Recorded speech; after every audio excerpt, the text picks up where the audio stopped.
We at the Fade Route dedicate this episode to Jack Canosa. Once a Tiger, always a Tiger.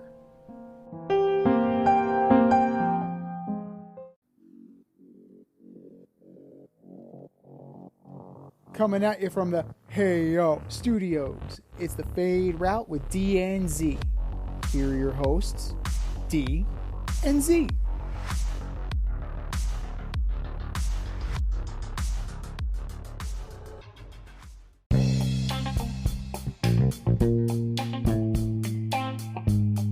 Coming at you live from the Ayo Studio. Ayo. It's the Fade Route with D and Z. I am D. We've got a great show for you tonight. Mets may have a toxic clubhouse. We are blindsided by Michael Orr and the story behind the blind side. And the Tubby Hooks Danny Butler joins us on the in route. But we'll begin today's show with some news out of the AFC East. Got some action. Few veteran running backs getting a job this year. The New England Patriots signed Zeke Elliott. And then the we are a quarterback away Jets signed Dalvin Cook. Z, which player will have more success this season? Well, it all depends on how they're used, really.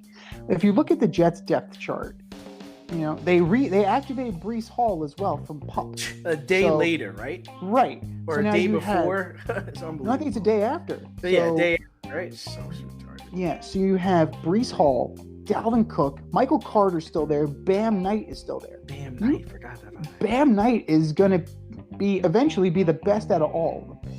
But you're running 4 deep with the Jets. Dalvin Cook is a luxury, and he's an affordable luxury. 1 year, $8.6 million. Well, we were right. He wasn't coming for 5, right? He came for almost 9.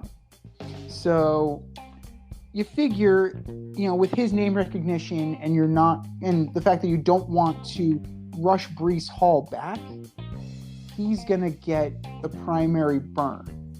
But that's still a passing team. As long as Aaron Rodgers is there, the lion's share of the snaps are going to go through the air.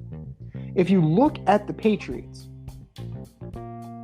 Bill Belichick always likes to consider himself anyways, pre-Brady, a run team, right? It was always a balanced attack, right? Even when Brady was doing his thing, you had a guy like a Corey Dillon, a Ben Jarvis, Green Ellis. You had guys moving the ball. Sony Michel later on. Zeke has to upset or, you know, he has to upend Ramondre Stevenson. Ramondre Stevenson, who's a good running back. Like, I don't know if he's an every down running back. Like, Damian Harris is no longer there. He's in Buffalo. So Zeke is really filling in that Damian Harris role. I think that in the end, just because of sheer numbers, right? If the sheer, you know, depth chart of it all, Zeke is going to have more of an impact because, for one, he's only got to beat out 1 guy instead of 3, and he's going to get more opportunity than Dalvin Cook will probably get. And later on in the year, that may change things, you know, a little bit. As the year goes on, and if the Jets are in a good position, right, they may not need to have number 8 slinging the ball like he's wont to do. They might be able to put it in the deep freeze a little bit. So that shift might kind of favor Cook. But in the current landscape, in the current situations that both teams are in, that both players are in, I got to say, Zeke has a better chance of making a better impact than Dalvin Cook right now. Yeah, I mean, the whole thing is like you were talking about Zeke upending Stevenson, but he really doesn't even have to, right? I mean, he could just really hawk goal line carries.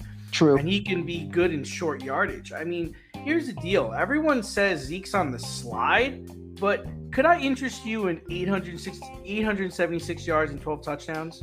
Yes. Could I interest you in that? Yes. I mean, I get his yards per carrier down. I think it went down. I think it was like it started at 5, then it was like at 4.6, 4.2, and then last season it was under 4. But I mean, come on, he's not worth $10 million a year, and I know he's going to be a goal line hawk for the Patriots. That's the whole thing. And the truth is, Stevenson struggled last year in the red zone, and he struggled on the goal line, and he struggled in short yardage. Zeke is not going to struggle, man. He's going to run. He's going to run through people. And let's see, in the goal line in last season, Stevenson. I'm sorry. Let me read this right. In 2 seasons, Stevenson has a total of 10 touchdowns. Last year, Zeke alone had 12. I mean, Stevenson might be the back of the future, but the Patriots have a nice 2-headed monster right now. Now, when you look at the Jets, Dalvin Cook on the Jets. I mean, who knows, right? Mm-hmm. I mean, a day, like you said, the day after or a day before, whatever, they take Breece Hall off the pup, and all they've been talking about is how great Breece Hall is going to be, how fresh he's going to be. He's ahead of schedule, and we're going to be great with Breece Hall. And then you got Michael Carter saying, I don't know what's going on here, because last year they brought in Robinson towards the end of the season after Breece Hall went down. Meanwhile, he was toting the rock pretty good, and now you're going to go and sign Cook. How do you think that makes Michael Carter feel? It just seems like a crowded backfield. I don't know who's going to tote the rock. I don't know who the load's going to be on. For a team that was only a quarterback away, they've signed quite a lot of free agents this year, and that's not the answer all the time. It's just to have a lot of talent. No, it's true. And I got to say, like, which one of the Jets running backs is proficient at pass blocking? Like, that's going to be helpful to them. That's going to help weed out who gets a bulk of the playing time, because your left tackle right now, because you're waiting on Mekhi Becton and you don't know if Mekhi Becton is going to make it back. Your left tackle, your blindside tackle is Billy Turner. He's not good. He's not good. I mean, but here's the deal. It's like, if you're asking who's the best running back on the team right now, it's Dalvin Cook, right? Oh, in name only, yes. How are you going to say in name only? The last 4 years, the guy's had over 1,000 yards every single season. Yeah, his per attempt has gone down last season, but he's only 27 years old. I mean, how could he not be? Breece Hall's coming off of a serious knee injury, and Michael Carter's only like 5'9". I mean, you're really gonna say that you're not sure? You're really gonna say by name only? It's by name only. Yeah, he's suffered injury problems too.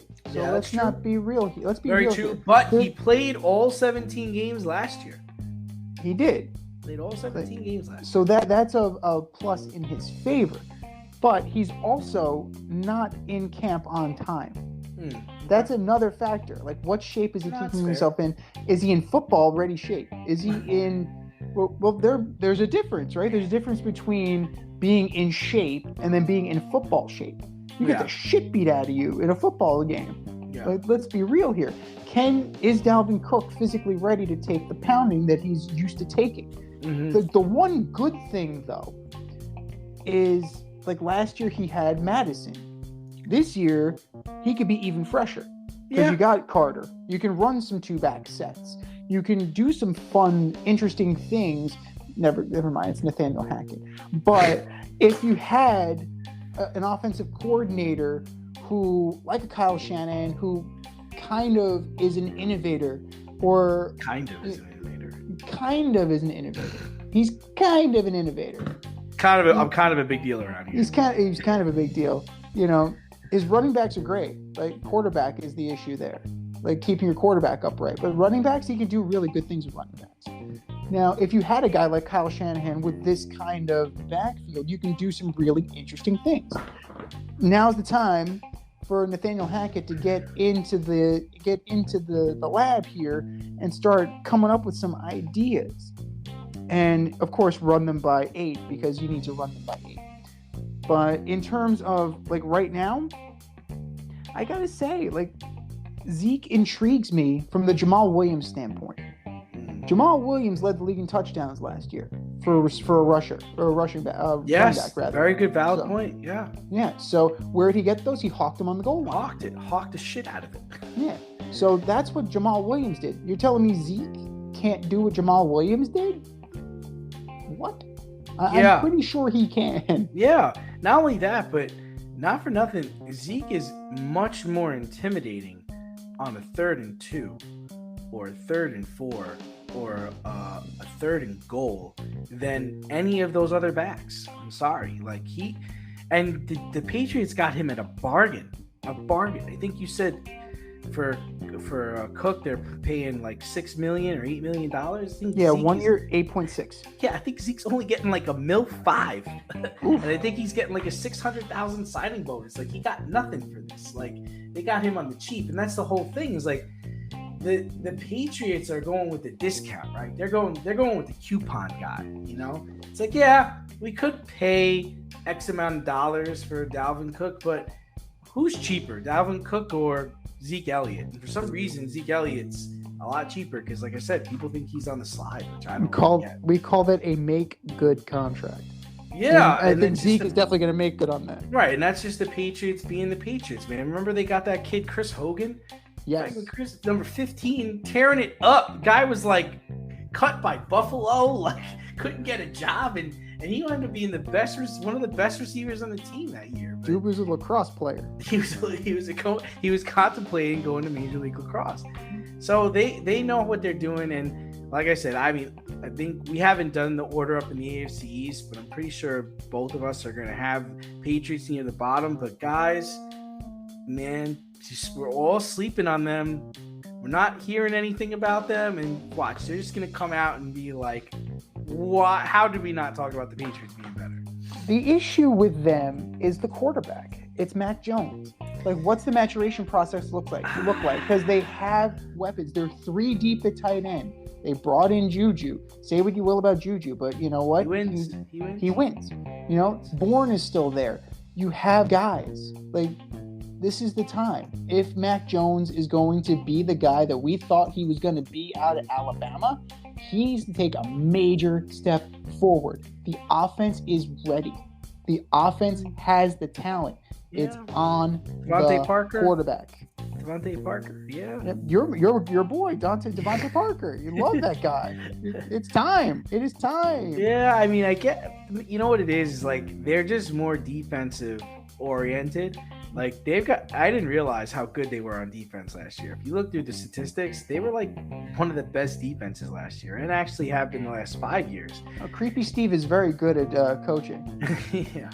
And then, you know, offensively, you're getting the bargain guys. You're getting bargain talent like Juju Smith-Schuster, like you said, Devontae Parker. These are guys that, you know, they left the team that drafted them, and they're still trying to find out their niche in football, you know. And when was the last time, you know, Bill drafted a wide receiver or drafted any skilled position player like worth a damn? Like he's been missing that. I'm glad you added worth a damn because I was about to throw N'Keal Harry out there. Well, Jacoby Myers was good. Like, I think Jacoby Myers was a solid. And he's a Raider now. And he's a Raider now. Like, wait a second here. So what you're telling me is that the New England Patriots are now the feeder team for the Las Vegas Raiders. Possibly. I mean, you have the quarterback, the coach, one of the wide receivers. It's kind of sad when you think about it. It's like how the mighty have fallen.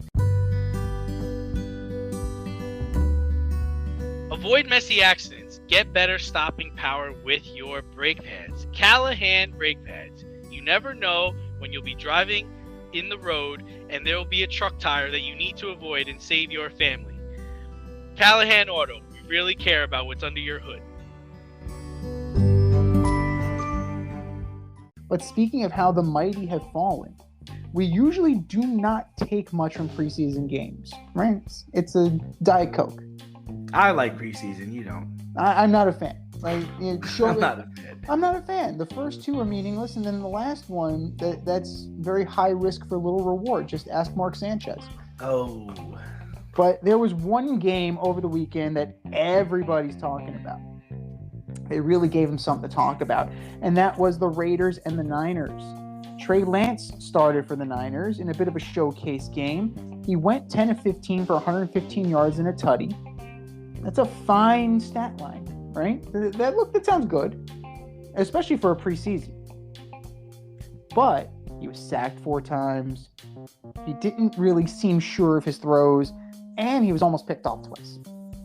So word on the street, the little scuttlebutt is the Niners love them some Sam Darnold, and Brock Purdy would have to melt on the field to lose his starting job.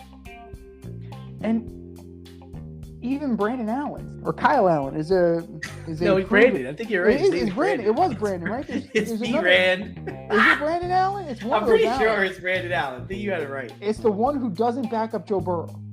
Or the one who did back up Joe Burrow. Yes, it's Brandon Allen. I've confirmed. Brandon Allen. I thought so. He's friend of the program. Love you, Brandon. Love your work back. You really know how to get that orange Gatorade at just. Thanks for that Broncos signed jersey, buddy. Anyway, he's a proven backup. Where does that leave Trey Lance? On the bench. Ugats, that's where he is. Now, if the Niners end up cutting Trey Lance, will this be the biggest swing and a miss in NFL history? Oh, I'm thinking about this. I don't think so. I think Mitch Trubisky was a pretty bad one. I mean, the Bears gave up a lot to move up to draft him, and that was a guy that only played 1 year of college football. The Bears traded up. The Bears traded up to get him. Jets trading up to get Mark Sanchez. Ugh. Butt fumble. Jets trading up to get Sam Darnold. Ugh. I mean, Lance is pretty bad. But the problem is, right, he missed his last year of college because of COVID. Like, they canceled the season. They just played one game to showcase him. He's 6'5", big, strong quarterback in D2, right? Then Jimmy G almost gets to the Super Bowl, right? Then Lance gets hurt. And now there are just veterans on the team that run the offense better than him, right? I mean, he hasn't really played football in like 3 years. So, the problem with Lance is he needs to play. He needs time. And I think that's what we saw in that preseason game. Is like when the start of the game is awful. Like, he was tentative. He was staring down his receiver in zone coverage. He couldn't sit still in the pocket. He's getting sacked, and this is a big, strong guy, and he's getting knocked down, and there's no fighting him. But then as he eased into the game, as he got into a flow, things started to click, and then he finishes 10 for 15. Like, he needed time. But if you're Shanahan, I don't need a guy that needs time. I got 3 guys here that know this offense, that are playing it well. And, for Lance, what he needs is like a John Gruden. He needs like a Sean McVay. He needs like a Sean Payton. That's what he needs right now. And that's just not going to happen here in San Francisco. I think the 49ers wanted Wilson in the draft, and we talked about this years ago. And the Jets took him, which, turned out to be bad for Wilson and also bad for the 49ers. But I do not see this as the biggest swing and a miss. I do still think Shanahan and Lynch should be fired because they wasted the pick, and you could have had better players at that position, but you chose to trade draft picks and trade up to get a guy who didn't really play college football. And now you found out that the last guy you took in the draft is going to be the starter. He'd have to melt for us to start somebody else. Well, that just tells me you don't know what the hell you're doing. So, yeah, that's where I sit. Well, it's a gamble, right? It was definitely a gamble making that trade. Gambles don't play off. Not always. Pay the price. Absolutely. If you're looking at it, right? Think about some gambles that took place. let's talk about Jamarcus Russell. That's a gamble. 31 games, 18 career touchdowns. Handed a blank DVD. Coach, those are some great plays. We should run them. Hey, what's anything on the goddamn DVD? Yeah, but the only thing I would say about Jamarcus Russell is he had a really good college career. And he could throw the ball from his knees like 60 yards. Like, the talent was there. It's just the drive and the competitiveness wasn't. And they didn't find that out until he got there. You know, this kid played for South Dakota State, man. Yeah, but still, like, that's the thing. Like, you've gotten guys from that. You have Carson Wentz. You literally have a guy. Who's he playing for right now? Well, he's looking for a job as well. Yeah, so he's unemployed. Trey Lance might be looking for a job too. But they'll find you if you're talented. Oh, he's going to get a job. He's going to get a job. Oh, he's going to get a job. He's going to get a job. Oh, 100%. It's just not going to be for the 49ers. Right. He has talent. It just needs to be developed. And the same thing with Zach Wilson. I believe Zach Wilson has talent. He's just not an NFL quarterback yet. He needs someone to make him into an NFL quarterback. And I don't know. There's not a lot of Trevor Lawrences out there, man. Even Aaron Rodgers. Aaron Rodgers came out. He sat behind Brett for how many years? 3-4 years. 3 years. Yeah. But if they think about the stretches, right? Like the quarterback taken before Aaron Rodgers with Brady Quinn, right? That was bad. That was a stretch. We can do this just on the Browns. Tim Couch, number 1. Johnny Manziel. Brandon Weeden. That was. I really thought he was the future. What about the Carolina Panthers taking Chris Winkie? He was 30. Yeah.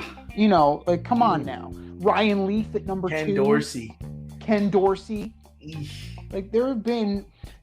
Trey Lance will be one of many. He won't be the only one. That's the thing. Like Browning Nagel. These guys have played in the NFL. Achilles Smith. He was at Oregon. So there have been plenty of guys. Like, think about the guys who were taken ahead of Tom Brady. Giovanni Carmazzi comes to mind. Like, Mark Bulger was good, though. Mark Bulger was good. Chad Pennington had his moments. He was good. When he was healthy, he was good. Yeah. But to say that Chris Redman? Then you get a guy like Todd Marinovich. You were mentioning Trevor Lawrence, right? Like, basically bred to be a starting quarterback. Todd Marinovich was the test tube quarterback. Mm-hmm. Like, for every Trevor Lawrence, you're going to get a Todd Marinovich. Mm-hmm. Like, that's just destined for failure. But you boiled it down to the absolute God's honest truth. If Kyle Shanahan and Brian Griese can develop this guy, you might have something. You might still have something. He's young enough, right? He's inexperienced. He's only had 8 career games. Right. 8. Can I interest you in more than 8 before we make a snap judgment?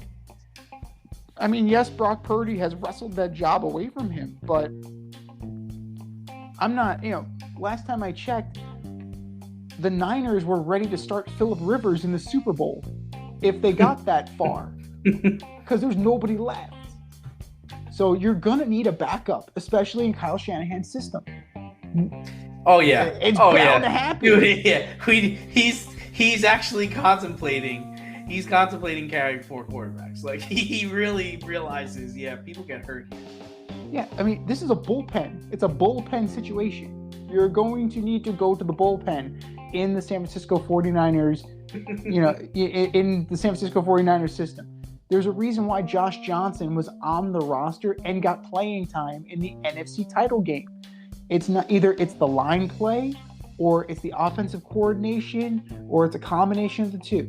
But quarterbacks go to die in San Francisco.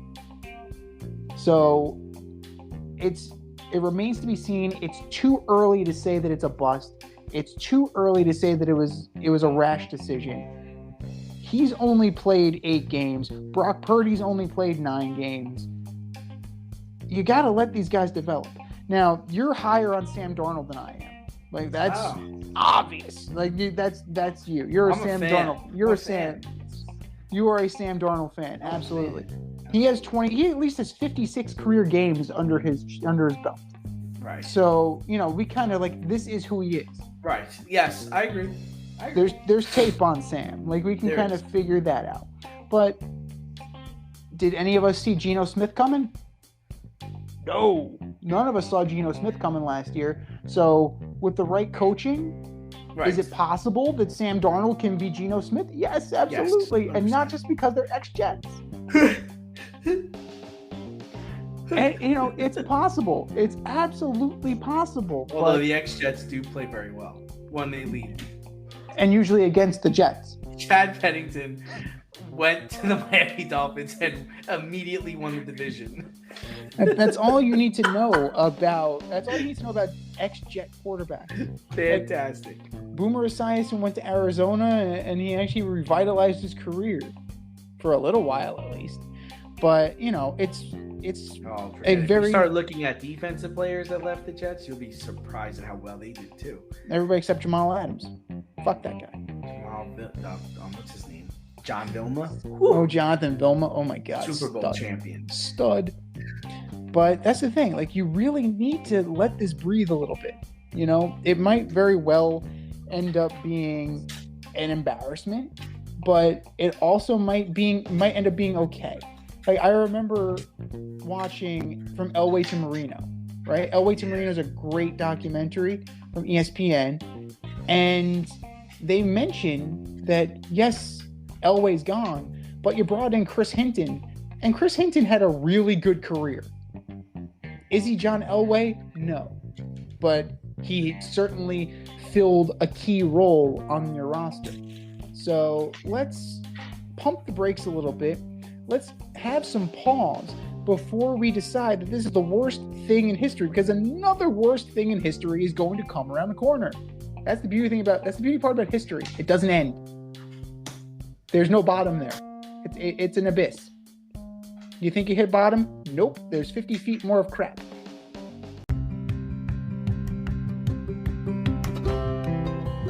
Do you love brownies?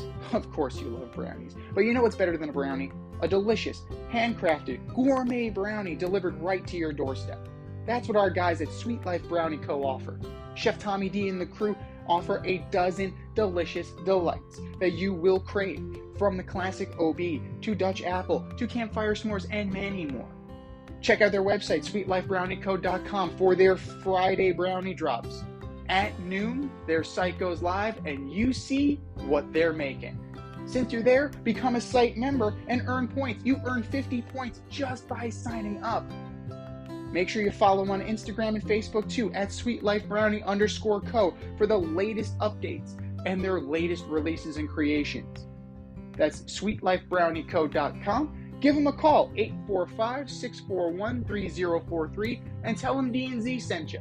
That's sweetlifebrownieco.com, 845-641-3043. Sweet Life Brownie Co., because there's always room for a brownie. Speaking of crap, in some sad news, former NFL offensive lineman Michael Orr, the former left tackle of the Baltimore Ravens, most notably, is suing his family. Michael Orr's life story was turned into the Oscar-nominated movie The Blindsided. But now Michael Orr is claiming the story is not true. Orr claims that his family, the Tuohys, filed conservatorship paperwork and not adoption paperwork. Kind of like a little Britney Spears situation. Britney Spears action, yeah. Yeah. So, allegedly, his family profited off of Michael's story and did not share any of the profits with him. They continue to profit off of Michael by doing motivational speaking based off of Michael's success story and the success of the movie The Blind Side. Do you stand with Michael or his alleged adoptive family? Oh man, this is ugly. It's ugly. It's bad. Ugly. It's bad. It's bad. It's bad. You know what? At this moment, I'm going to side with the Tui family.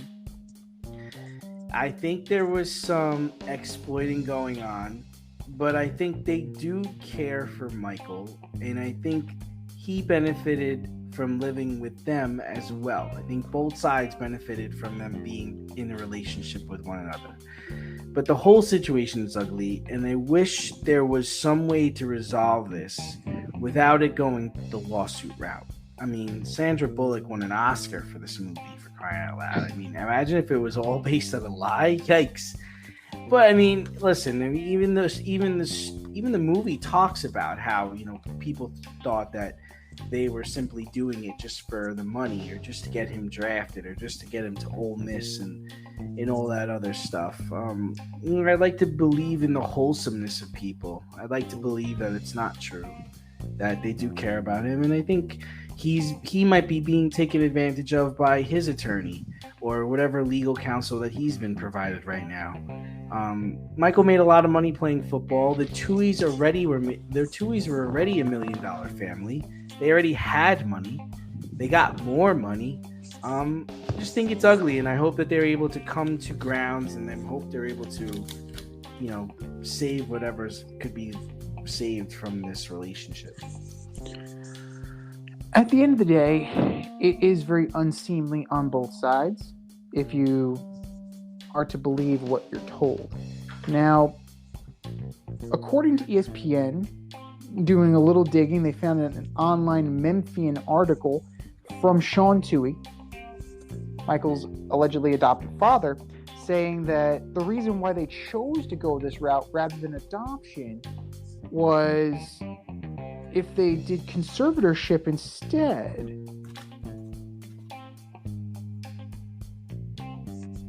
it would be a violation of the rules, because Tui, because of his financial status, could have been considered a booster. So it's a weird situation where the NCAA rules were once again rearing their ugly head, and it screwed up the situation. Oh, okay. So by seeking conservatorship rather than adoption, it was somehow skirting the rules of classification as a booster. So, like, I don't know about that. But that's for a lawyer to decide the validity of it. But if that's the Tui story, then, you know, that's what we're going to go with. But they were already very well, they're very well off. Michael Orr, I believe, made $16 million in the league, maybe a little bit more. So he definitely benefited from this partnership, whether it was adoption, family, whatever that may be. And the inspirational story of it all, if it is just in fact a story, is still a feel-good story. It just reminds you that happily ever after, it only exists in fairy tales. Mm-hmm. So that's something that needs to be remembered. Not everything's a Hallmark movie where it's, you know, happily ever after and then the credits run. Right? Life exists after that. So both sides, I don't like airing out the dirty laundry in public, especially if you are family. You keep that behind closed doors. Yeah. Right? You know, if it's going to be legal, if it's going to get ugly, lock yourselves in a room, lock your representation in a room, and go for it there. It is very unseemly. And at the end of the day, in the grand scheme of things, it doesn't matter.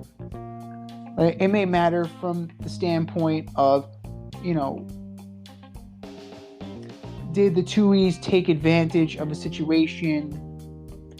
I don't necessarily think they did. It sounds like it was mutually beneficial. Like, he got to go to Ole Miss. He got to play football. He got to, you know... Got drafted. He got drafted. He made a life for himself in the NFL. He lived with them. They fed him. He's part of their family. I mean, he did family things together. I mean, right. So that's what we saw. Now, the reality of it, we don't know. And we're hearing his side. We're hearing the Tui side. And then between them is the truth. But all we could go by is what is factual. And from the outside looking in, it looks like a mutually beneficial situation.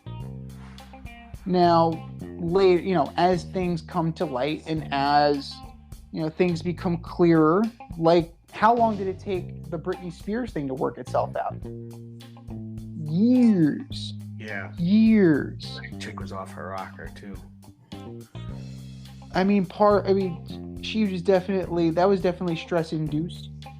Like a lot of that was stress induced. So you definitely there's gonna be problems that are resulting from this.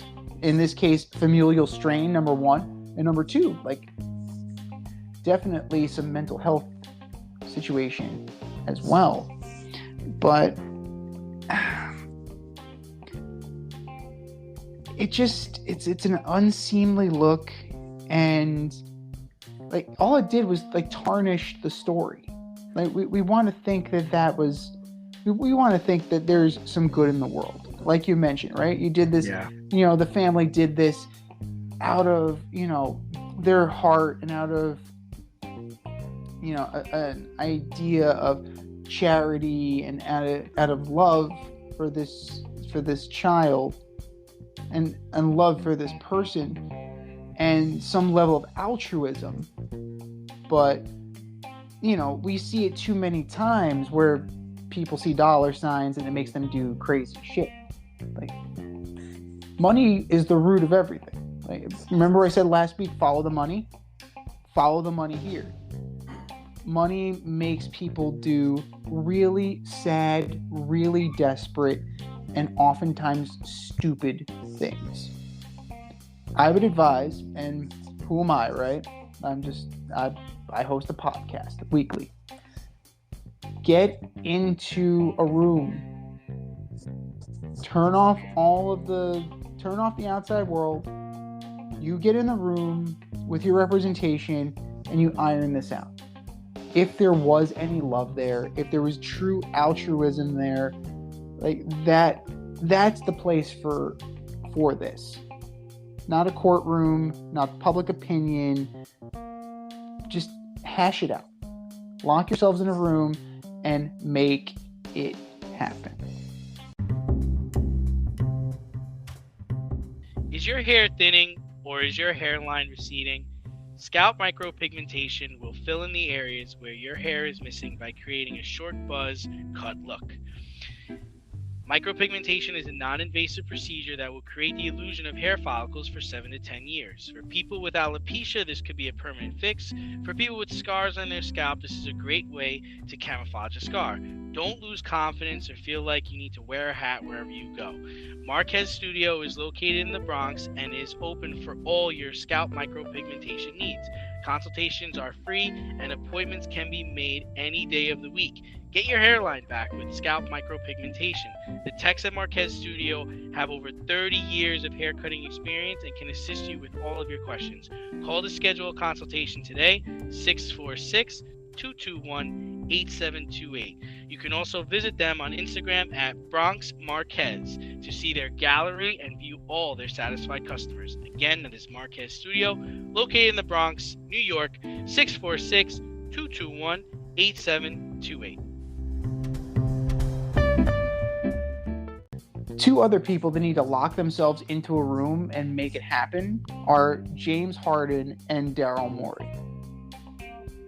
It's a minor NBA story, but, it's a continuation of a story that we've been talking about seemingly for a year. The regular season starts in a little over 60 days, and James Harden was in China. Okay. But James Harden, while in China, decided to tell people how he felt about Daryl Morey and the 76ers. He just felt the need to unburden himself in that moment. Quote, Daryl Morey is a liar, and I will never be part of an organization he is part of, end quote. Directly from the mouth of James Harden. This comes on the heels of the 76ers breaking off trade talks with the Clippers, a team James Harden would like to be traded to. How should Daryl Morey proceed? Well, these are harsh words for your employer, right? Yeah. Could you imagine? You're a teacher, you're standing up in the auditorium being like, principal, whatever, is a liar. I'm never going to work for this organization ever again. Mic drop. Boom. I'm not Who's sure. coming with me? Listen, I'm not sure. Who's coming with me? I'm not sure how Morey plans to respond, but I hope he takes a stand for all the owners out there and all the GMs out there and hold James accountable for his contract. After being one of the highest paid players in Houston, he forced his way out to Brooklyn. Then in Brooklyn, after being unsuccessful with the Nets, he forced his way to Philly, where they've paid him handsomely. Yeah. And he's teamed with one of the best players in the NBA. And now he wants to be traded to the Clippers? No place he's gone has he ever won. I mean, just don't give in to what he wants. If you can stomach it, I mean, at some point, someone's got to take a stand. When he left Houston, I was like, I kind of get it. Like, you're not winning. They didn't build a good roster. This doesn't make sense. You should go to Brooklyn. Okay, yeah. Kyrie's there, Durant's there, sure. And then in Brooklyn, it's just like he's trying to force his way to the 76ers. And I'm like, all right, you know what? Kyrie's not playing. Durant's hurt. You're doing it all yourself. Management's being weird. All right, James. Okay, yeah, I can get behind you wanting to go to Philly. All right, cool. You get to Philly. You play like trash in the season, in the playoffs. Your team's with one of the best players in the NBA. They fire the coach because you don't like the coach. And it's like, now you want to be traded to the Clippers? Like, well, hold on a minute, man. Like, hold on a second. Like, let's work this out. And then you go and you say this in front of people. Like, you trash me, the guy who got you here, the guy who's paying you, the guy who has his finger on the pulse of where you go and what you do. I don't know, man. I don't know.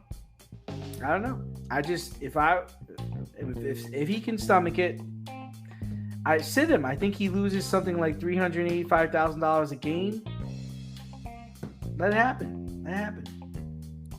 DNP coach's decision until he comes to his set. You don't suspend him, right? You don't deactivate him. You don't do any of that. DNP coach's decision. That's it, and that's all. That way he accrues time, and then he can go.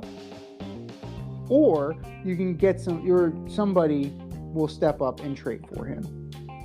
Because at the end of the day, Daryl Morey needs to do what's best for the Philadelphia 76ers.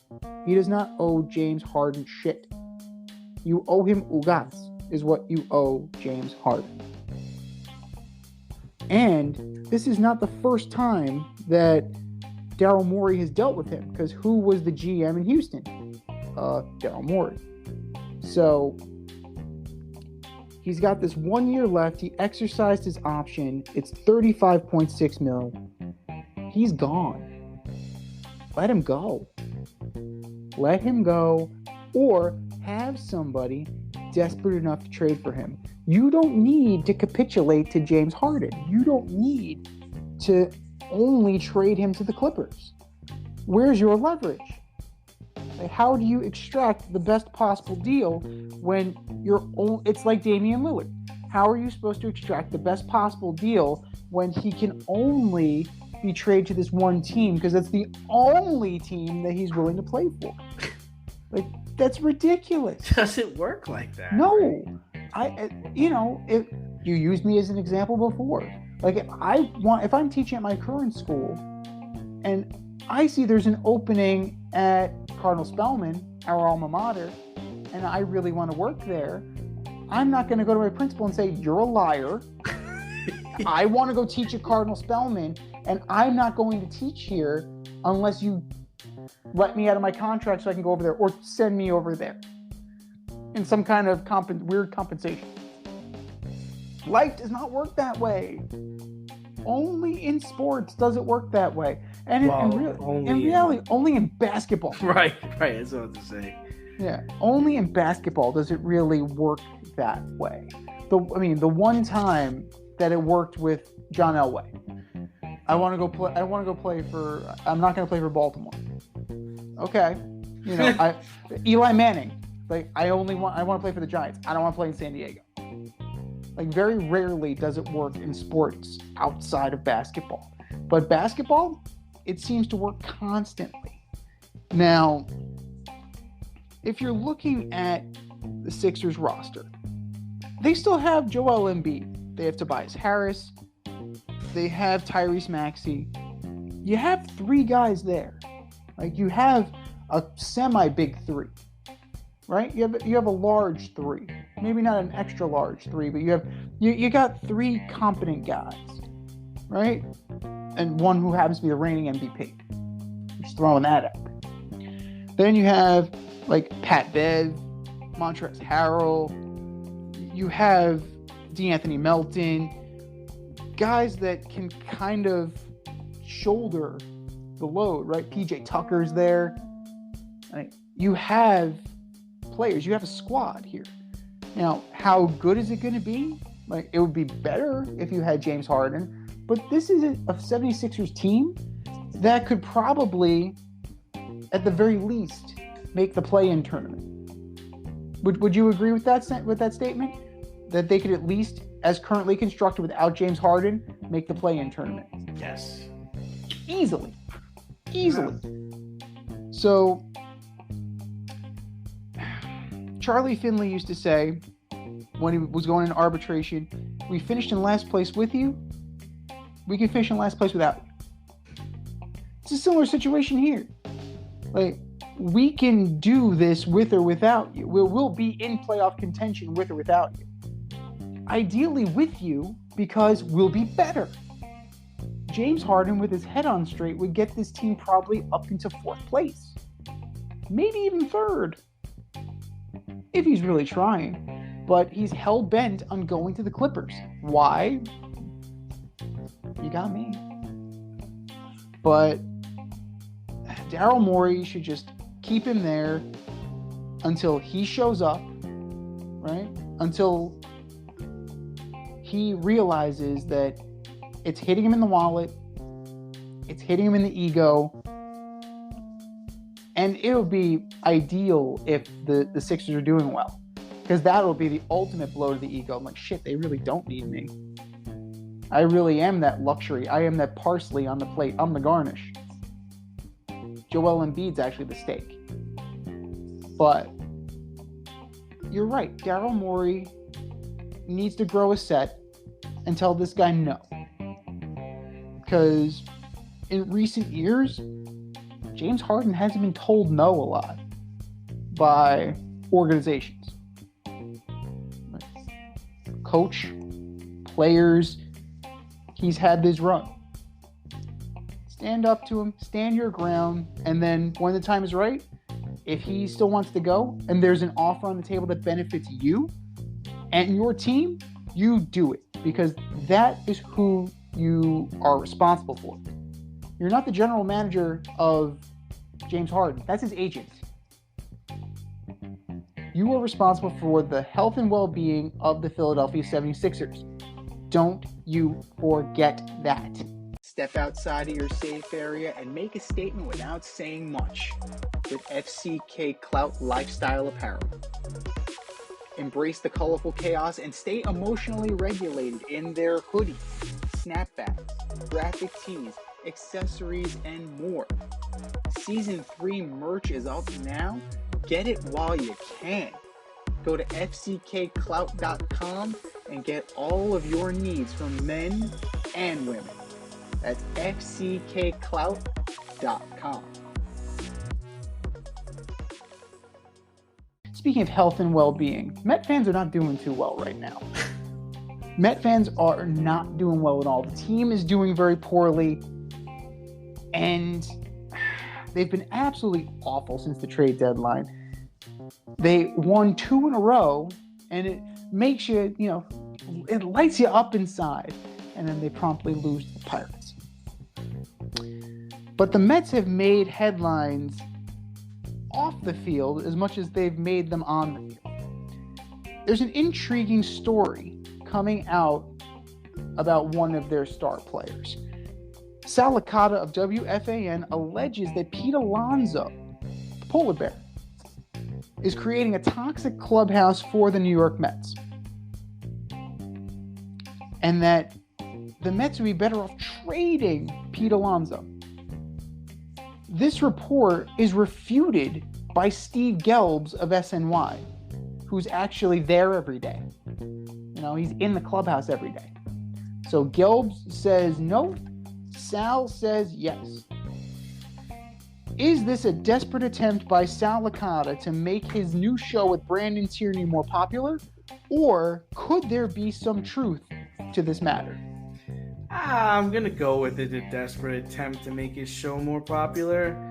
The Pete I see seems like a good guy. He seems like a good egg, but maybe a little bit of a Freddie Freeman type. But I can't see him making the clubhouse toxic. I'm sure he's frustrated at, how bad they are and how they're playing and everybody around him. But I don't buy into that he's making the locker room toxic. I do think the Mets should explore trading him next year, just because I don't think they're going to be able to pay him. I don't think it's worth paying him when his max deal is available, because they're not ready. They're just not ready. They put a lot of eggs in the Lindor basket. So that I can get on board with, but I don't think he's as bad as they're making him out to be. I don't really see him as that kind of person. I'm with you on that. Like, he strikes me as a frat boy type, right? He strikes me as a guy who's kind of aloof, a fun-loving kind of guy, but between the lines, he's serious and he wants to win. That sounds like a guy I want on my team. Never mind his production. Like this year, he had a really bad bone bruise and he came back too early because he was trying to help the team. Like, everybody can see that, right? That bone bruise should have kept him out for 8 weeks. He was back in 2. He was on the 10-day IL, did not get extended. He was back in 10 days. So, like, you kind of deal with that. I say that you extend him. He's not an issue. The Mets are a year too late on trading Jeff McNeil, in my opinion.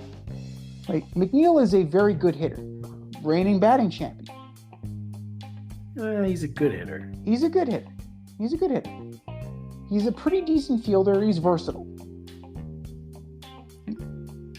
I'd say we can argue that, right? He's playing second, he's played third, he's played corner outfield, he played center field, for God's sakes. The guy's all over the place. He has not lived up to his end of the bargain this year. His batting average has dropped 50 points. His power numbers are practically non-existent. And he seems to be developing negative chemistry with Francisco Lindor. That's kind of important. Your double play combination needs to at least be on the same page. And since day one, they've kind of not gelled the way that you would like to. Now, McNeil is feisty, he's temperamental, pissy, if you will. Kind of a crybaby sometimes. It's coming from a Met fan. Like, Jeff McNeil is very much like a Paul O'Neill type or a Brett Gardner type. Every pitch he takes is a ball because he says so. He can never be called for a strike. It just strikes me as very frustrating. And then you can tell he's frustrated too. He's the kind of guy that I would think would rub people the wrong way in the clubhouse. Because of that kind of chippiness, that fieriness. Like, that could rub some people the wrong way. Because it's intensity, right? But that can easily be mistaken for something else. Now, we know that Scherzer rubbed people the wrong way. He still rubs people the wrong way. It's what Max Scherzer does. He's now rubbing people the wrong way outside of New York, particularly umpires. In another report, Justin Verlander was said to be aloof, standoffish, and a diva, and that the clubhouse chemistry was not the same as last year when Bassett was there, when Taijuan Walker was there, and those three guys, Scherzer, Bassett, and Walker, made up the chemistry, the core chemistry of the starting rotation that carried the team last year. So where there's smoke, like this is multiple instances of smoke, there may be fire, but I don't necessarily think that Pete Alonso is that guy. Sal Licata is kind of all over the place with his arguments that one day Alonso is the face of your franchise, you got to keep him. The next day you're going to trade him. That sounds a little sensationalistic to me. That sounds like a guy who was on the overnight, right? And Sal was, I believe he was working 12 to 4. Notoriously thin-skinned, blocks anybody on X that disagrees with him, openly argues with callers, but not in a constructive way, calling them losers. Dude, that loser, that air quote loser, just called into your show. He is your audience, and you're calling him a loser. What the hell is wrong with you? What are you doing? And now you have this new venture with Brandon Tierney, who's a snooze fest. I can't listen to him. You put these two guys together, and it sounds like a recipe for disaster. And WFAN in general has gone down the tubes in recent years. Now you have Evan Roberts and Tiki Barber in the afternoon to replace Craig Carton and Evan Roberts, who replaced Moose and Maggie. It's just not good. It's just they haven't found the magic that they had with Mike and the Mad Dog. They're still chasing Mike and the Mad Dog. Mike and the Mad Dog have not been together in forever. Now they're going to more sensationalistic, more shocky jock type stuff, who are just saying things to get a rise out of fans, saying things to get attention. And it's not a good look. You know, Beningo's gone, Steve Summers is gone, Mike's gone, Russo's been gone. Boomer, he's barely hanging on. That morning show sucks. Love you, Boom. Hate your co-host. That show sucks. So it's the desperate attempt to hang on to relevancy. WFAN is just absolutely god-awful. And Sal Licata is part of the symptom why. You're just trying to get reactions. Get to the substance. People will listen to good journalism. People will listen to good radio. If you're going to insult their intelligence or just come out with blatant stupidity, you're going to lose listeners. That's how this works. Do some research. You claim you have. I'm a math teacher. Show your work, son.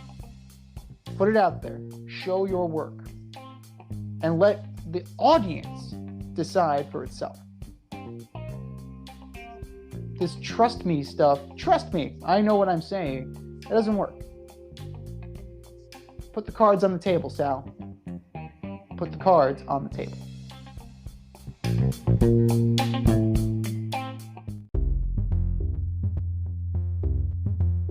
Are you in need of air care maintenance or service? I have the company for you. Air Care Technicians. They service the Westchester and Northern Bronx area and can help you with all your heating and cooling, maintenance, and service needs. Just give them a call at 914-315-1547. Again, that's 914-315-1547. Or shoot them an email at aircaretechnicians@gmail.com. These guys are the real deal, as they are veteran-owned, licensed, and insured. Make sure to tell them that D&Z sent you.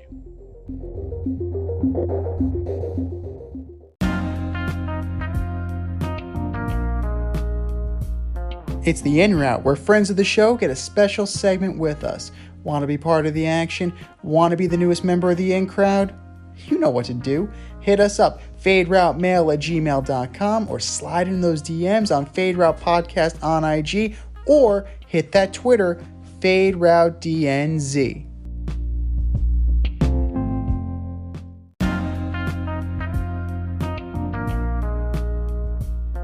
Joining us on the In Route today, we have the Tubby Hooks, Danny Butler. Thanks for joining us today, Danny.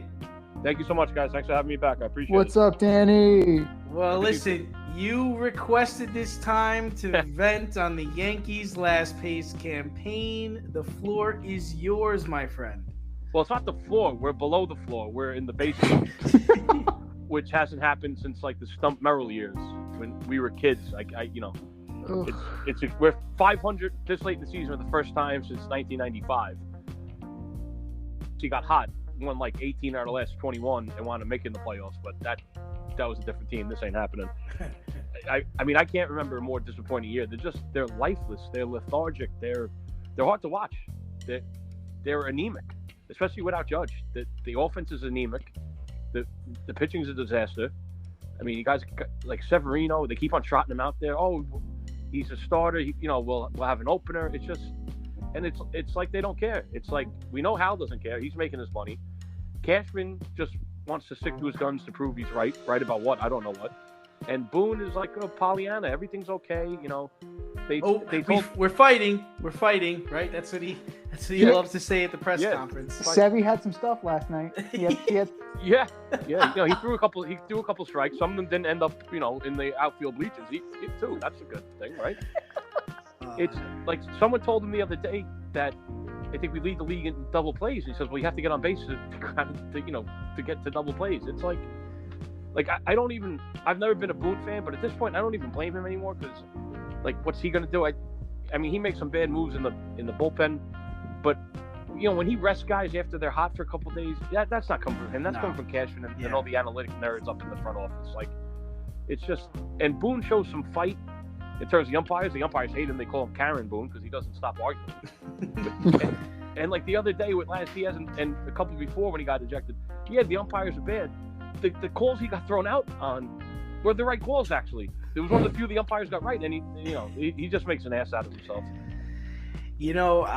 I just was stunned that Hal came out and said that Cashman is safe, but he's unsure about Boone. I don't know how Cashman could be safe after they're going to finish in last place. At least that's what it looks like right now. Yeah, I mean, I can't believe it either. And even if you're Hal and you know that you don't want to make a move, why come out and say it? Yeah, At least maybe it lights a fire into Cashman to try to change things up. Cashman, when he his first couple years at the Yankees, and we were winning championships and everything, but when George was still alive and very much in the picture, George had two camps. It was Cashman and his guys, and then George had his Tampa cronies that he listened to, and probably too much sometimes. So Cashman didn't have the power he probably should have.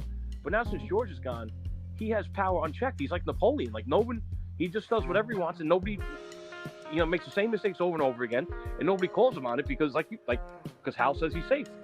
So there's no reason for him to change things. Like we went into this year. All right, Jose Trevino had a good season last year. It was a career year. But the last 2 months of the year, he was back to being a backup catcher. Higashioka is a nice player. He's a backup catcher. We didn't have a left fielder. So you went into, and pretty much like you knew DJ was done. Rizzo, the way they handled Rizzo this year, we all knew he hurt his neck or a concussion with the San Diego thing when Tatis didn't slide into on the pickoff attempt. It took them 3 months of him being terrible to say, oh, you know what, there's something wrong with him. But even Rizzo, 2 years ago when we had a chance, you could have got Freddie Freeman. You could have got Matt Olson, who I really wanted. He's got 42 home runs. He'd have 62 playing Yankee Stadium. Yes. Yeah. At the time, I wasn't upset that we re-signed Rizzo. I thought he was a solid third option. But it's becoming too much like that for the Yankees, settling for third options. That's never happened before. I know the luxury tax, but they still make the most money in baseball. And Hal doesn't care because Hal's got 42,000 people in the crowd every night. But Hal's going to get a rude awakening because the last 3 times we didn't make the playoffs, there was always something happening in terms of that was drawing people to the ballpark. In 2008, we had the last year Yankee Stadium, place was packed every night. And then the last 2 times we make the playoffs. It was Mariano's last year and Jeter's last year. That's not happening this year. And if we're still 6 games back of a wild card, in mid-September, the place is going to be a ghost town. Maybe that'll be the slap in the face to wake the hell up. Yeah, well, keep in mind that the same money they gave to Rendon. I mean, what's the pitcher? Rodon. Well, that's the same amount of money the Dodgers gave to Freddie Freeman. Just saying. Yeah. I know. Just saying. Well, other than Garrett Cole and Aaron Judge, defend one Yankees performance and name one pleasant surprise this season. I mean, they're tough to defend. I think Volpe gets a little too much criticism. Yeah, he's only batting .211, but he's a rookie, and I was happy that he made the team right off the bat. I thought that was a sign of things changing around here, but I think they ruined him a little bit. There's no shame in sending the guy to the minors for 2 or 3 weeks to fix his swing, especially when his old minor league teammate fixed it by helped fix it with the what was it, Austin Wells, right? He ran into Austin Wells during the whole thing, and he said go back to doing this. He had Austin Wells over for dinner, a nice little chicken parm dinner. Oh, the chicken parm, that's right. Yeah, yeah. So chicken parm cures everything. Yeah, it really does. Jeter loved chicken parm. I wish Volpe played more like Jeter, but I think Volpe could be a player. I think he's a second baseman. He could. I mean, he's been okay. Short. He doesn't have the greatest arm in the world. But yeah, he might be a second baseman down the road. It's the range for me. Yeah. And his instincts. He's not. He just doesn't charge the ball and attack it like you need to at shortstop. His timing seems more fit for second base. Just me saying. It does. And listen, Glaber's one of the few guys that's hit well this year, although he's the stupidest base runner I've ever seen. And can we just sit him once to say hey bud, you can't. Did you see the play the other day? It was a ground. He's on second with 1 out. There's a ground ball to third base. It hit the third base bad, but the third base was there, and he tagged him out. I was like, how do you run when the ball is at third base? I don't think he understands. I think he thinks everything's a force. I honestly think he doesn't understand. You don't have to run sometimes. But quite possible. Yeah. But why should he? Because he makes a mistake. Aaron Boone says it's okay. He's playing hard, which he doesn't play hard. But another guy who's been solid, except for his last performance, I think Clark Schmidt. I think they didn't know if he was a starter or reliever. He got off to a shaky start, but he's been very solid. I think you can peg him in, as a number 4 going on the rest of his career with, if you get some help around him. But there's really no bright spots. I'm kind of just, reaching out of thin air here. I mean, there's a lot of, you can definitely grasp at straws with this team. The fact that you could even consider a guy like IKF. That tells you how far the rest of the Yankees have kind of fallen. The versatility of IKF, where think about utility players in the past, right?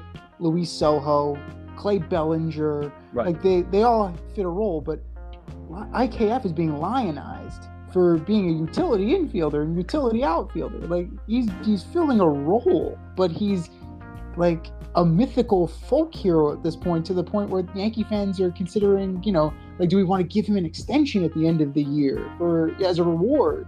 What is going on here? That's how ridiculous it's getting. And listen, IKF, he has done a great job, and he's played wherever they asked him to. He gets some big hits.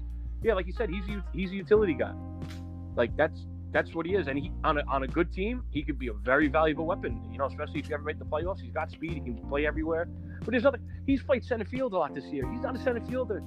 We went into the season with you knew Hicks was terrible or hurt. You figured you don't want Stanton playing the outfield. And even though Judge's injury was kind of a freak injury, you expect Judge to spend at least one stint on the DL. They went in with, and Bader's I like Bader, but he's always hurt too. They went in with no options. During the course of 162 games, guys like the Jake Bowers and the Billy McKinneys, they have to step up and they have to play okay. But that's in a small window. You're relying on we've been relying on these guys for months. That's not a big league baseball team. Never mind with the highest payroll in the league. Franchy Cordero cracked the opening day roster. That's all you need to know. Yeah, about exactly. That. Yeah, outfield's a problem. It's a huge problem. If you take Aaron Judge and Garrett Cole off this team, we're already in last place. I don't know how much worse it get, but we're we're like the Royals. We'd be awful. Harrison Bader is playing center field for the New York Yankees. That's all I have to say. He'll be back. He'll be back. He's a solid hitter and he's a very good fielder. If you have Aaron Judge in right field and another big time guy in left field. Yeah, you can live with Bader in center field, but he's got Billy McKinney and Frenchie Cordero, and it's absurd. The immortal Willie Calhoun. I forgot about him. Willie Calhoun, the immortal Willie Calhoun. Yeah. So Willie was my Uber driver to work today, I think. He was a pretty good driver. I give him credit. You gave him 5 stars? Yeah, 100%. Yeah. So, a hypothetical situation: you're hired to replace Cashman as GM, and Hal says you can only make 3 moves. What are your priorities? How you fixing this team with 3 moves? I think one, you have to. I know analytics is everywhere. I think you have to get a better analytics department, or kind of maybe move away from it a little bit, because I just think, like the analytics is telling you that lefties aren't a big deal. Yeah, but you're at Yankee Stadium. You know what I mean? You need big time lefties. It's I mean, if one of the moves would ask Hal to sell the team, but we know that's not going to happen. You have to make a decision. Are you going to be the Yankees? Are you going to try to spend? Are you going to, whether you get him or not, are you going to throw all the money in the world at Ohtani or Juan Soto? Or if you're not, and you want to go a different direction, then develop your guys better. Play the kids. You know, if you're going to wait for Dominguez, you know, right? Like, and now I got like it's just very frustrating, guys. As you can tell in my voice.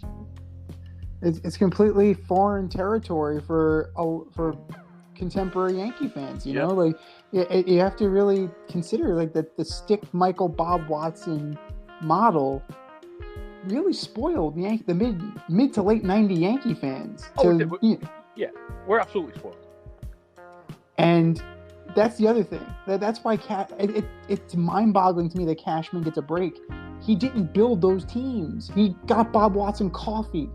Like people seem to forget that. Yeah.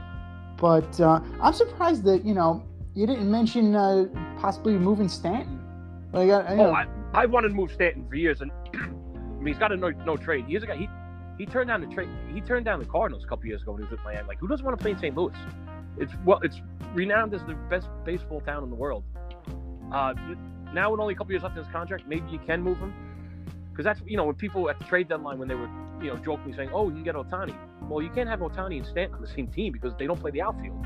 Right. Like Ohtani's capable of it, but you don't want him getting hurt if he's pitching. Mm-hmm. But I would love to try to find somebody to take Stanton's money. When we got him a couple years ago, people were excited. I wasn't. I said, okay, yeah, he's a good player, but we have Aaron Judge. I wanted to wait a year and sign Bryce Harper. I mean, I know Bryce has been hurt last year, but he'd be a much better fit on this team. I mean, Stan has. They didn't even call him. They didn't even call him, Danny. They didn't even call Bryce Harper. I know. And he wanted them to call him. Yeah, of course. Yeah. He wanted to talk. He knew it might not be possible, but he wanted the phone call. Yeah. And didn't even call the guy. Oof. Oof. George is. We all know that. And I don't know what they're waiting for to bring this kid up. Was it Pariah or Pariah? Yeah. What are you waiting for? Right. Especially what the fuck are you waiting for? That's the only. You want to get people in the stadium in September? That's one way to do it. Peraza, Pereira. How about you want to make the playoffs or not? What are you waiting for? Yeah. Here's a guy, Florial. They told us about. We signed him when he was 16. You heard about him for 5 or 6 years. He would come up in spurts. He never really hit, but I don't think they ever really gave him a big chance. But now he's in the minors tearing it up, and they're so worried about ruining his trade value by calling him up. You need to do a better job of evaluating your own talent and knowing when to move them. Oh, you mean like how they ruined Clint Frazier's career? What about Miguel Andujar? Miguel Andujar had 50 doubles his rookie year. A couple years ago when the Astros got Cole and when they got Verlander, you don't want to give these guys up, and then you ruined them. Devi Garcia, we heard about Devi Garcia for years. He came up, he started a playoff game. He gave up. He struck out the side, gave up a solo shot, and then they took him out for Jay Happ, which was the stupidest move ever to try to fool them. They're going to have all the lefties in the lineup, and they never told Devi Garcia what they're doing. So this kid went thinking like, "Oh man, I gave him a home run. They took me out. Like I'm bad." I think it ruined his psyche. They released him. Now he's on the White Sox. Yeah, he's bad. Yeah. Everson has a 926 OPS. Can I interest you in that for August? Yeah. It's mind-boggling. Dude, call them all up. Call Wells up. Call all the pitchers up. Like everybody. Everybody. Right. We did this in 2016. We called up Judge. We called up these guys, Sanchez, and they showed something. And then we were back to being a contender within a year. And then we fired Joe Girardi because he was too tough on Gary Sanchez. Yeah, well, Gary Sanchez needed a kick in the ass. I think we all knew that. Then they bring in Boone, who's singing Kumbaya in the clubhouse, and that hasn't worked well. Yeah, well, I mean, it's getting very close to being football season for both New York teams. So, Thank the good Lord for that. That's the one thing that we can all look forward to. Yep. But we're roughly 4 weeks away from the start of the NFL season. So let's talk some Big Blue. The Giants go into the season with a playoff appearance under their belt from last year.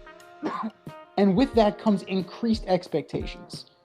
They draw the Cowboys in Week 1, seemingly as per usual.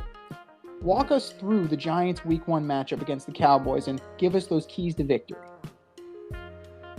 Well, we need to show up Week 1. You hate to put too much bearing on one game, but our schedule is very tough, especially the first 9 games. You want to show you're improved and you're a legit playoff contender, which I think we are. You have to go out and beat the Cowboys. The Cowboys are one of those fluky teams. There's going to be 3 to 4 games a year where they look like the best team in the league, and Dak's looking great, putting up points. There's going to be 3 to 4 where Dak looks like he shouldn't be in the league, and then they're going to be average the rest of the time. You just hope Week 1 is one of those weeks for Dak where he's throwing to the guys, on defense, which he does a lot. I think this year, I'm very excited about the offense. Daniel Jones finally has a little continuity in the same system 2 years in a row. I think he really was taking giant steps last year towards the end of the year. The Colt game, the Viking game, we got our asses kicked by Philly, I understand. But he's got some more weapons. The key is going to be, as it always is, the offensive line. A guy like Micah Parsons can wreck the game. And if he gets to Daniel Jones early, it could look like Daniel Jones from a couple of years ago. So we need to protect him. I think we can with Andrew Thomas is an all-pro level. I think Evan Neal will take a meaningful step in the second year. Yeah, John Michael Schmitz, the rookie, everybody's raving about him. If he can step in as a rookie and play well, I think we have a very good offensive line. And on the end of the ball, you got to get to Dak. You got to pressure him. And I think with our pass rush, we're certainly capable of doing that. Yeah, I think it's definitely within the realm of possibility. And then X McKinney and Dory Jackson just have to be waiting on those picks because they're coming. Yep, That's the beauty part about Dak Prescott. That train's never late. No. But so who, in your mind, who will be the most valuable Giant this season? Not named Daniel Jones or Saquon Barkley. So who is that breakout star for you? Well, obviously the Waller pickup is huge because when he is healthy, I mean he's uncoverable. He's a freak, and that's what all the Giants are saying so far in camp. So he's a very important part. I think, akin to that, I think the breakout star might be Daniel Bellinger, who I loved last year, and I thought he was on his way to having an excellent rookie year until he got poked in the eye. I think with Waller, even though Waller's probably going to line up, in the slot or outside sometimes, I think in 2 tight end sets, I think Daniel Bellinger could be huge. Bobby O'Perry, the guy we picked up from the Colts, he's the best linebacker we have. I think our defense was good last year. Our linebackers were borderline disgraceful. I mean, just had nobody. So Jarrett Davis and Jalen Smith. I mean, these guys at one point might have been good, but not good anymore. The Colts, when we killed the Colts last year, and he was the only guy in the field making plays for them. And I remember thinking, like, oh man, he gets overshadowed a little bit with Darius Leonard, right? Is that the guy from the Colts? Yeah, I think he gets overshadowed by Leonard a little bit. And you mentioned before McKinney. I think McKinney's second year in Wink's system. I think Wink knows how to use him now, and I expect big things from Xavier McKinney. Big plays. I think a Pro Bowl year for McKinney. Nice. Yeah, no, that's definitely, playing off of Dory Jackson, people might, kind of go away from that, and he'll definitely get a chance to shine.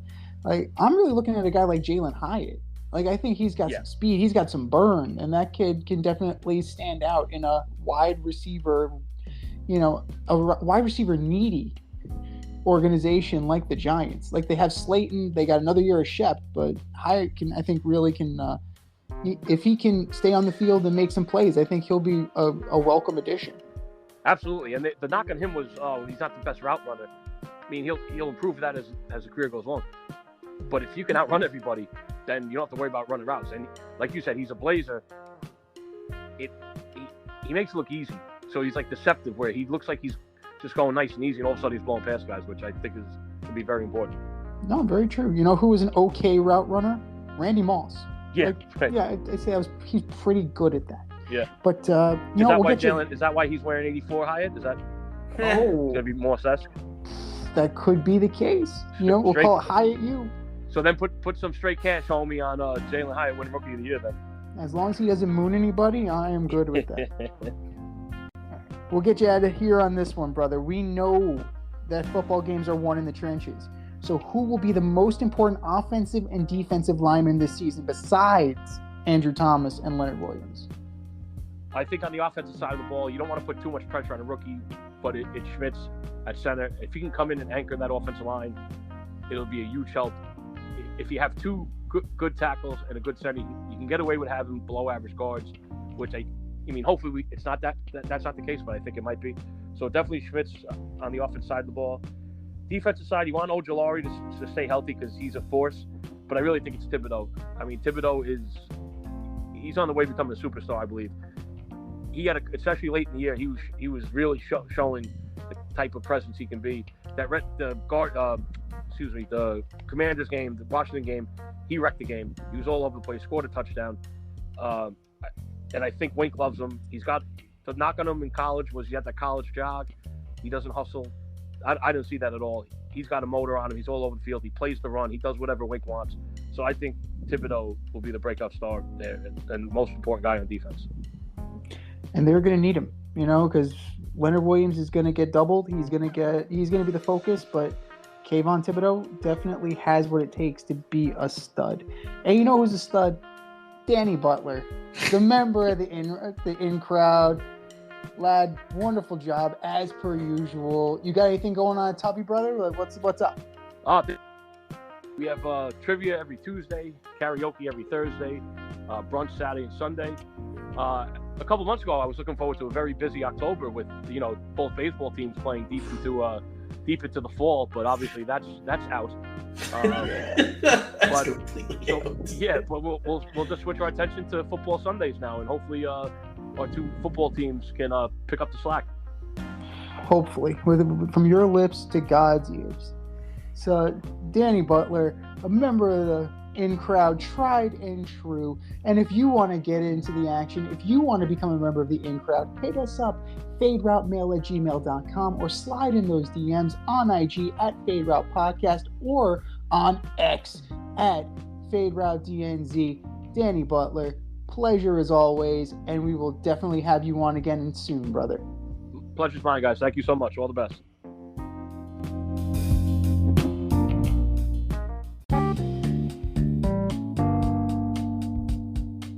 Want to get on the action, we want to hear from you. Hit us up, faderoutemail@gmail.com, slide in our DMs on IG at FadeRoutePodcast, drop us a DM on Twitter at FadeRouteDNZ, comment on our YouTube channel, The Fade Route with DNZ.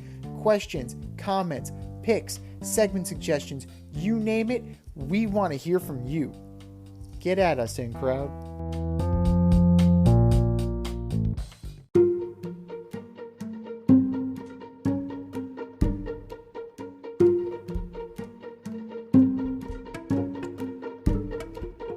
The Fade Store presents the Alleged Superstar of the Week Award.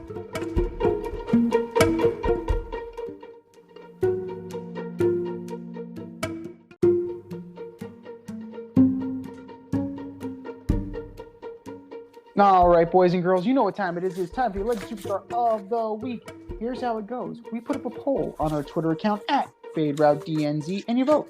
And you vote, and you vote, and you vote. And the winner of said vote gets a shout out on this here show and the coveted ass trophy. And do you know who took home the coveted ass trophy last week, D?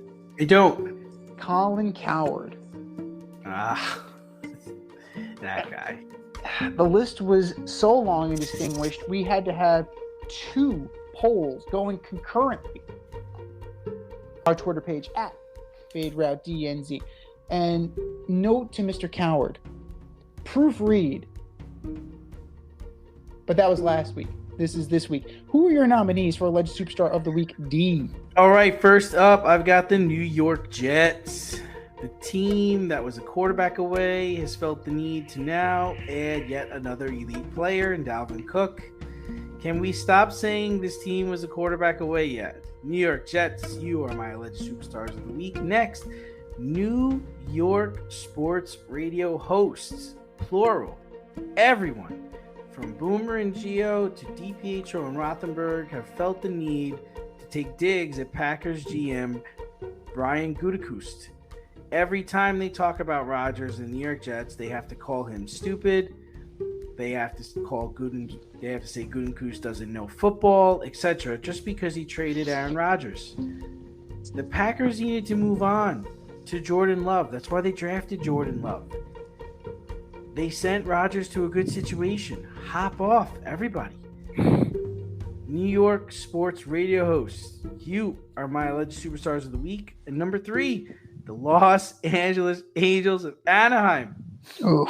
Not only have you sunk lower in the standings since the All-Star break, but now Shohei is missing his next start due to arm fatigue. Oh, how the tables have turned.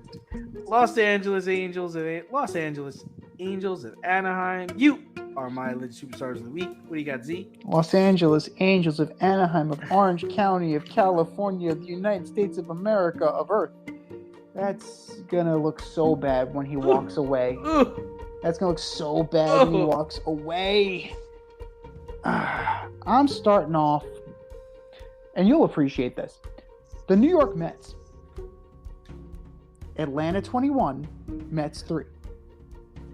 Need I say more? Atlanta 21, Mets 3. And this is the game 1 of the doubleheader. Danny Mendick gave up 8 runs in the top of the 9th inning. It was so over. How over was it? Nicky Lopez pitched the bottom of the 9th inning for the Braves. Got him out 1-2-3. That's all I gotta say.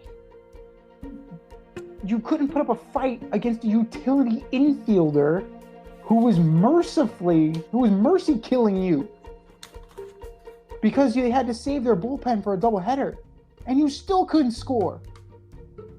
21-3. Man, the Falcons did a good job beating down the Jets. Mets, my God, you've made this season unwatchable. Almost New York baseball in general has been unwatchable the past month. And this is just the biggest pus-filled zit. The latest big pus-filled zit. New York Mets, you are my alleged superstar of the week.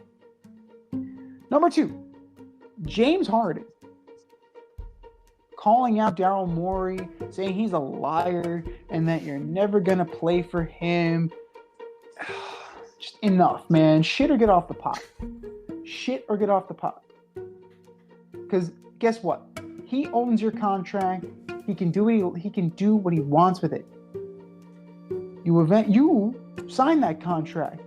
You need to abide by that. And guess what?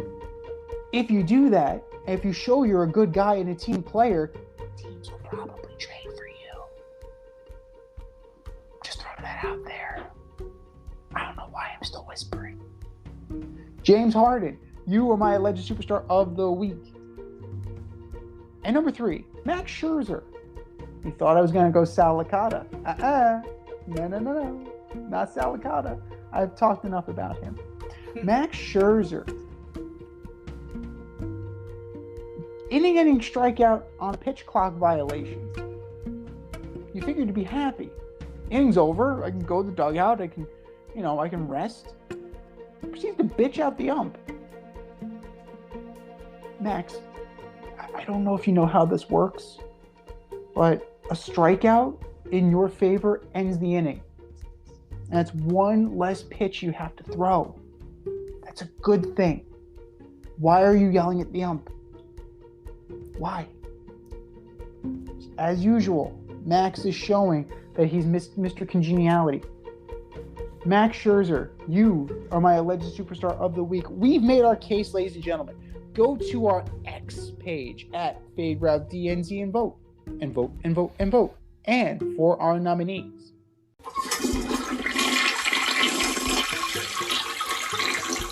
Just do better, boys. Just do better.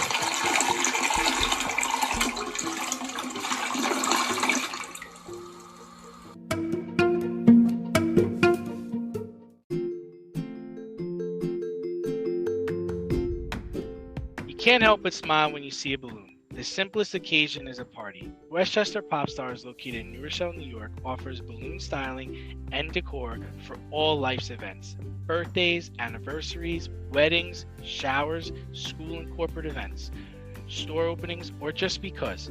Westchester Pop Stars takes balloons and shapes them into works of art, creating decorative installations for your special occasions.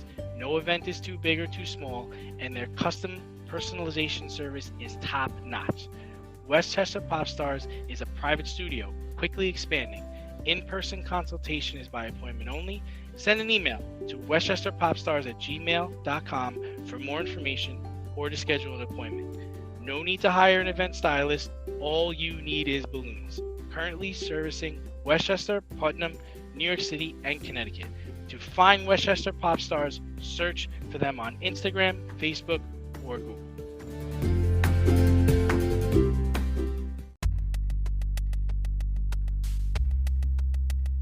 Order up!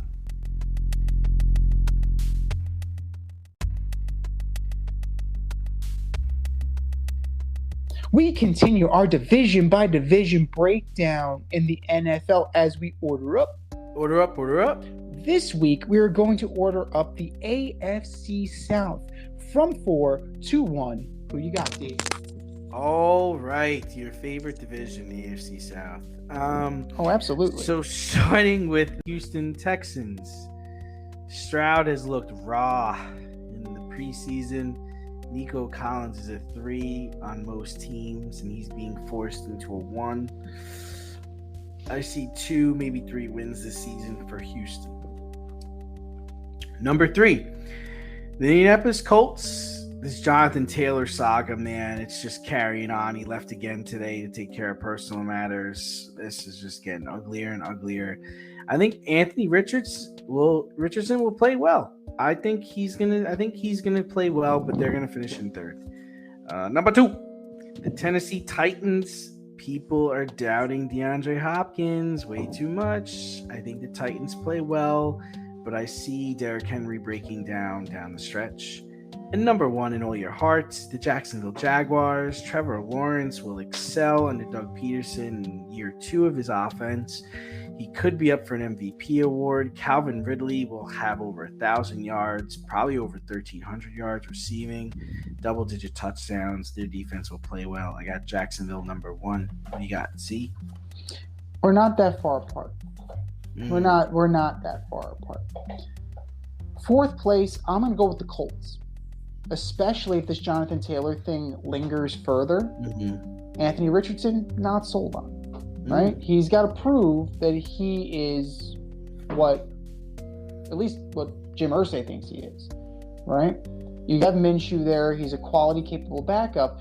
You have Pittman. You have McKenzie. Not bad. You have a pretty good offensive line. Defense, what do you have? You have Shaq Leonard. And you have DeForest Buckner. You have some okay pieces. I don't know if that offense is going to be able to make up for that defense, especially if Jonathan Taylor is not there for ball control. They need him or they need to ship him out. One of the two. But I'm going with the Colts in 4th. Number 3, I'm going with the Texans. And not necessarily because of CJ Stroud. Like, he's there, he'll get the first crack. Dameon Pierce is very good. They brought in Devin Singletary. Robert Woods is there. Dalton Schultz came in the offseason. The offensive line's looking better. It's looking better. They can probably protect Stroud. I like what they're doing on defense. Will Anderson, Sheldon Rankins, Christian Kirksey. That secondary looks pretty decent. Let's see what Coach Ryans can do. And if CJ Stroud can develop and mature and take that step, then they're on to something. That'd be great. They already have a good running game. They're going to have the safety net in Dalton Schultz. They have Robert Woods if he can stay healthy. I know, big if. But I think the Texans are narrowly, we're talking like a game or two better than the Colts. Number 2, we're in agreement. The Tennessee Titans. I don't know who their quarterback is. Another one, Tannehill's going to get first shot, but it would not surprise me if Levis gets significant playing time, if Willis gets significant playing time, and that's going to be their downfall. That is going to be their downfall. Derrick Henry is another year older. I think his time is slowly coming to the end. He's not going to be able to take those hits that he used to be able to deliver. Week 1 last year kind of exposed him. The Giants were bouncing him around. So, yes, Hopkins is there, Burks is there. You know, you have some guys, but the defense is still going to play quarterback. The only thing that's keeping them in second place is that the other teams, those other 2 teams, are so bad. In theory, the Titans can be under 500 and still be in second place in this division.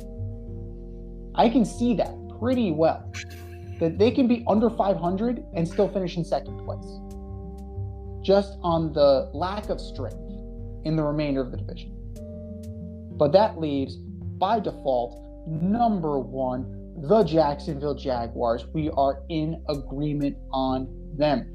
This team is loaded, and there is no reason, not one, that they cannot repeat as division champs and make more of noise.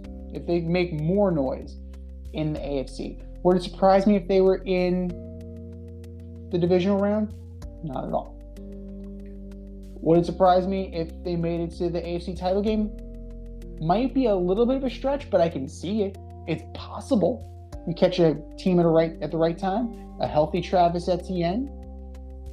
Calvin Ridley comes in. Calvin Ridley is an important add.